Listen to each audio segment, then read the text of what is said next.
سرخ گلاب غلام عباس کے مشہور افسانوں میں سے ایک افسانہ۔ پہلی قسط۔ اس کا اپنا گھر تو کوئی تھا ہی نہیں، مگر گاؤں کے ہر گھر کو وہ اپنا ہی گھر سمجھتی تھی۔ دن میں وہ کبھی کسی گھر میں دکھائی دیتی، کبھی کسی گھر، کبھی ذیلدار کے ہاں تمباکو کوٹ رہی ہوتی، کبھی شمع گوجر کے ہاں چھاچھ پلو رہی ہوتی، کبھی مائی تاباں کے ساتھ اس کی کچی دیوار پر جس نے سارے گاؤں کا احاطہ کر رکھا تھا اپلے تھاپتی دکھائی دیتی۔ غرض جب دیکھو وہ گاؤں والوں کے کسی نہ کسی کام میں جٹی ہی نظر آتی۔ کسی روز وہ گاؤں والوں کی بکریاں اس پہاڑی پر چرانے لے جاتی جس پر چند شاہ ولی کا مزار تھا، اور جہاں پیڑوں اور جھاڑیوں پر رنگ برنگے جھنڈے 12 مہینے لہرایا کرتے۔ یہ جھنڈے آس پاس کے دیہات کے ان زائرین نے باندھے تھے جن کی مرادیں چند شاہ ولی کے فیض سے پوری ہو گئی تھی۔ وہ یہ سارے کام ہنسی خوشی کیا کرتی، اور صلے کا کبھی خیال تک اس کے ذہن میں نہ آتا۔ کسی نے کچھ روکھا سوکھا دے دیا تو کھا لیا، کہیں سے کوئی پھٹا پرانا کپڑا مل گیا تو پہن لیا، ورنہ اپنے حال میں مست رہا کرتی۔ اس کی اوڑھنی میں جگہ جگہ چھید تھے جن میں سے اس کے بھورے بال دول اور تنکوں سے اٹے ہوئے کسی سادھو کی جٹا کی طرح دکھائی دیتے۔ وہ اس گاؤں کے ایک نائن کی بیٹی تھی۔ باپ کی اس نے صورت نہیں دیکھی تھی۔ 4 برس کی ہوئی تو ماں بھی چل بسی، اور کوئی رشتہ دار تھا نہیں، بس گاؤں ہی میں رل رلا کر پل گئی۔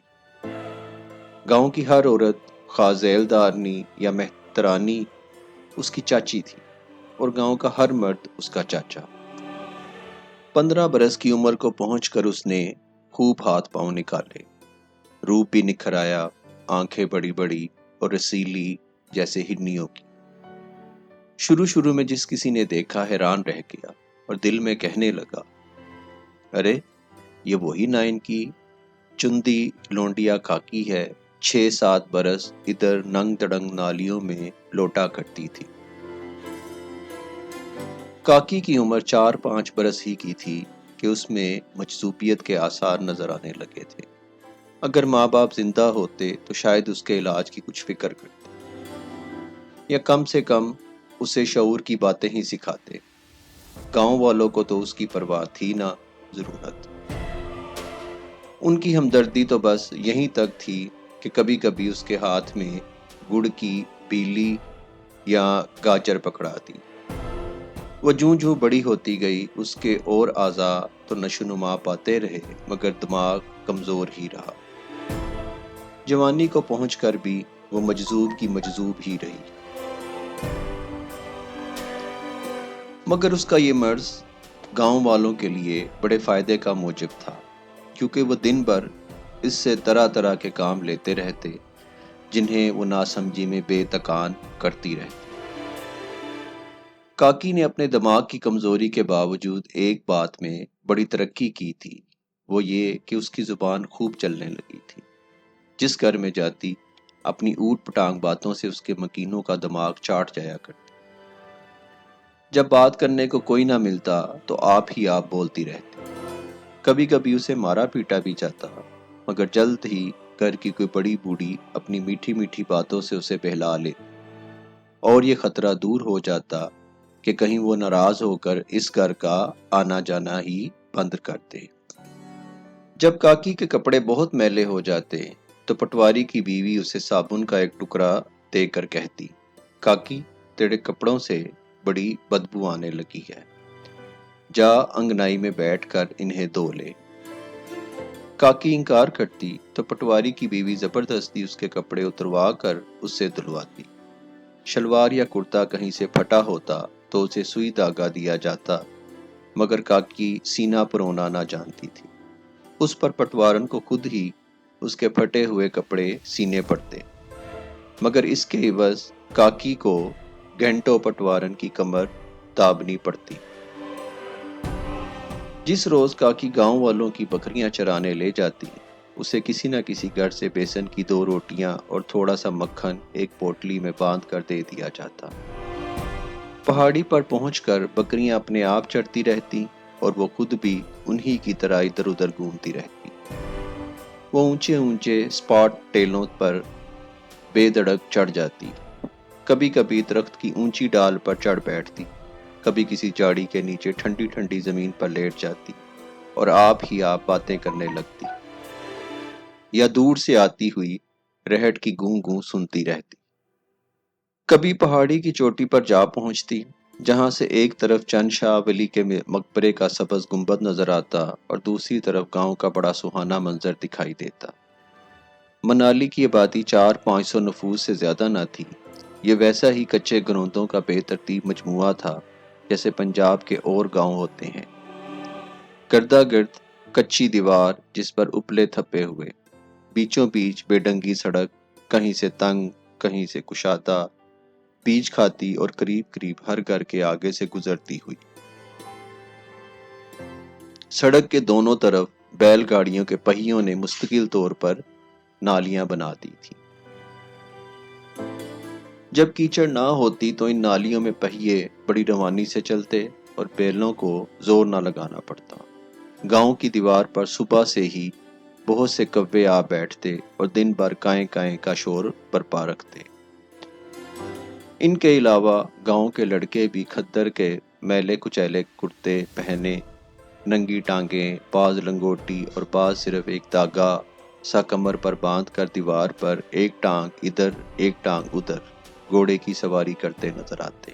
منالی میں 2-3 مکان پختہ اینٹوں کے بنے ہوئے بھی تھے، مگر یہ گاؤں کی دیوار سے باہر کھیتوں کے بیچ میں تھے۔ ان میں ایک مکان تو ذیلدار کا تھا اور دوسرا اس سے ذرا فاصلے پر چھوٹا مکان پٹواری کا۔ کاکی کا آنا جانا زیادہ تر انہی 2 مکانوں میں رہتا تھا۔ منالی تھا تو چھوٹا سا گاؤں، مگر چند شاہ ولی کے مزار کے باعث اس کی شہرت دور دور پھیلی ہوئی تھی۔ ہر سال چیت کی 25ویں تاریخ کو بڑی دھوم دھام سے عرس منایا جاتا، جس میں شامل ہونے کے لیے 50-50 کوس سے زائرین بال بچوں سمیت آیا کرتے تھے۔ چند شاہ بڑے زبردست ولی مانے جاتے تھے۔ مشہور تھا کہ جو کوئی عرس کے روز ان کے مزار پر آ کر مراد مانگے، خاص کر اولاد کی مراد، تو وہ جلد ہی یا کچھ عرصے بعد پوری ہو کے رہتی تھی۔ یہی وجہ تھی کہ دیہاتی عورتیں خاص طور پر چند شاہ ولی کی بڑی معتقد تھیں۔ ان کی ایک کرامت یہ بھی تھی کہ مراد مانگنے والی کو پہلے ہی سے معلوم ہو جاتا کہ میری تمنا بر آئے گی یا نہیں۔ اگر بر آنے والی ہوتی تو چند شاہ ولی خود سائلہ کے خواب میں آ کر اس کی بشارت دیتے۔ یہ بشارت کیا تھی؟ سرخ گلاب کا ایک پھول۔ ولی سفید گھوڑے پر سوار ہاتھ میں تھامے، جسے وہ بار بار سونگتے، سائلہ کے پاس سے گزرتے اور وہ پھول اس کی چولی میں پھینک دیتے۔ آنکھ کھلنے پر جب سائلہ گھر کے لوگوں کو یہ مژدہ سناتی تو اسے سب مبارکباد دینے لگتے۔ چند شاہ ولی کی ان کرامتوں کے تذکرے گاؤں کے ہر گھر میں اکثر ہوتے رہتے تھے۔ کاکی بڑے غور سے ان باتوں کو سنا کرتی، کبھی کبھی وہ خود بھی کوئی بات پوچھنے لگتی۔ اچھا چاچی، جب چند شاہ ولی نے تیری چولی میں پھول پھینکا تو وہ پیدل تھا یا گھوڑے پر؟ گھوڑے پر۔ وہ شکل و صورت میں کیسا تھا؟ بڈھا تھا یا جوان؟ چپ کر پگلی، کنواری لڑکیاں ایسی باتیں منہ سے نہیں نکالتی۔ کیوں؟ کنواری لڑکیوں کو کیا ہوتا ہے؟ گھر کی مالکہ کے پاس اس کا کوئی جواب نہ ہوتا اور ادھر کاکی جواب کا انتظار کیے بغیر چند شاہ کے بارے میں کوئی اور بات پوچھنے لگتی اور مالکہ کو خام خواہ کوئی کام پیدا کر کے کاکی کو اس میں الجھا دینا پڑتا۔ تیسرے پہ وہ بکریوں کو ہانکتے ہوئے پہاڑی پر سے اترتی، گاؤں میں پہنچ کر بکریاں تو اپنے اپنے ٹھکانے پر خود بخود چلی جاتی اور وہ سیدھی مولے گنڈیری والے کی دکان پر پہنچتی اور اس سے گانٹھیں مانگتی۔ مولا گنڈیریاں تو گنے کے موسم ہی میں بیچا کرتا تھا، مگر سارا سال وہ اسی نام سے یاد کیا جاتا تھا۔ خواہ اس نے گڑ کی ریوڑیاں، میٹھے چنوں اور دال موٹ کا خانچہ ہی کیوں نہ لگا رکھا ہو، یہ شخص سیاہ فام اور بدرو تھا۔ اس پر چیچک میں اس کی ایک آنکھ بھی جاتی رہی تھی۔ 40 کے قریب عمر تھی، 10 سال ہوئے اس کی بیوی مر گئی تھی، مگر اس نے دوسری شادی نہیں کی تھی۔ بس دن بھر اپنی ایک آنکھ سے گاؤں کی لڑکیوں کو گھورا کرتا۔ وہ کاکی کو اس وقت سے جانتا تھا جب وہ 5-6 برس کی بچی تھی، اور وہ عموماً ننگی پھرا کرتی تھی۔ اسی وقت سے وہ اس کے پاس گانٹھے مانگنے آنے لگی تھی۔ کاکی کو دیکھ کر وہ حیران ہوتا کہ لڑکیاں کتنی جلدی جوان ہو جاتی ہیں۔ اس کے ساتھ اس کی نگاہیں کاکی کے جگہ جگہ سے پھٹے ہوئے کپڑے پر پڑتی، جن میں سے اس کے سڈول، گھٹنے یا سفید سینے کا کچھ حصہ دکھائی دے رہا ہوتا، اور اس کا دل خام خواہ کاکی سے حجت بازی کرنے کو چاہتا۔ گانٹھے نہیں ہیں، پھر آنا۔ وہ جو پڑی ہیں چاچا تیرے گھٹنے کے نیچے، یہ میں نے اپنے لیے رکھی ہیں۔ تو گنڈیریا کیوں نہیں چوستا چاچا؟ واہ، گنڈیریا چوسوں تو بیچوں کیا؟ میں کہتا ہوں کاکی، تو دن بھر جن لوگوں کے کام کرتی رہتی ہے، ان سے پیسے کیوں نہیں مانگتی؟ پھر تو جتنی چاہے گنڈیریاں چوس سکتی ہے، گانٹھوں سے تیرے دانت نہیں دکھتے۔ نہیں، اللہ کی سو، مجھے گانٹھیں ہی اچھی لگتی ہیں۔ لا چاچا، جلدی گانٹھے دے دے، دیر ہو رہی ہے۔ اور مولا 2-4 گانٹھے اسے دے ہی دیتا۔ چیت کا مہینہ نصف سے زیادہ گزر چکا تھا۔ چند شاہ ولی کے عرس کی تاریخ قریب آ رہی تھی۔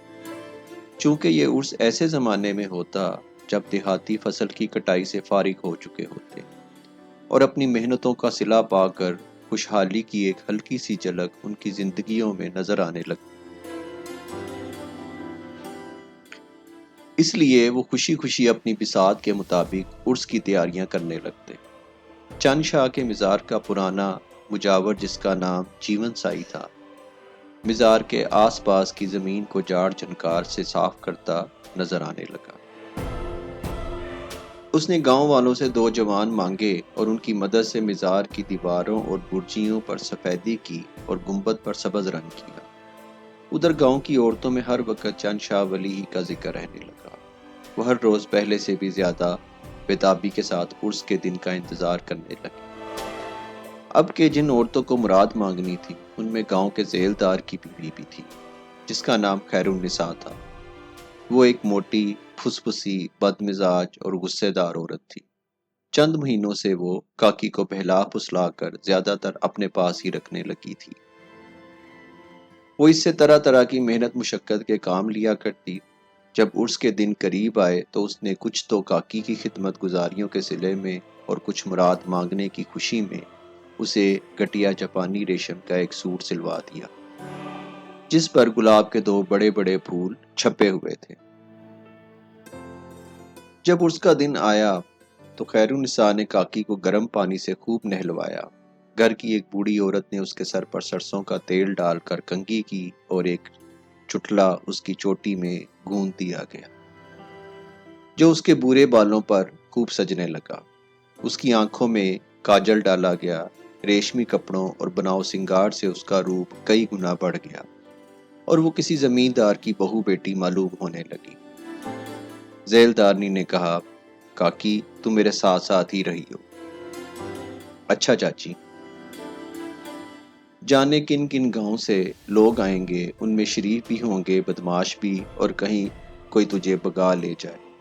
نہیں چاچی، اور جب میں مزار پر دعا مانگنے بیٹھوں تو بھی میرے پاس ہی بیٹھ جائیو۔ چاچی تیری تو اولاد ہے، تم مراد کیوں مانگے گی؟ میرے اب لڑکیاں ہی ہوئی ہیں، میری تمنا ہے چند شاہ ولی مجھے ایک چاند سا بیٹا بھی دے۔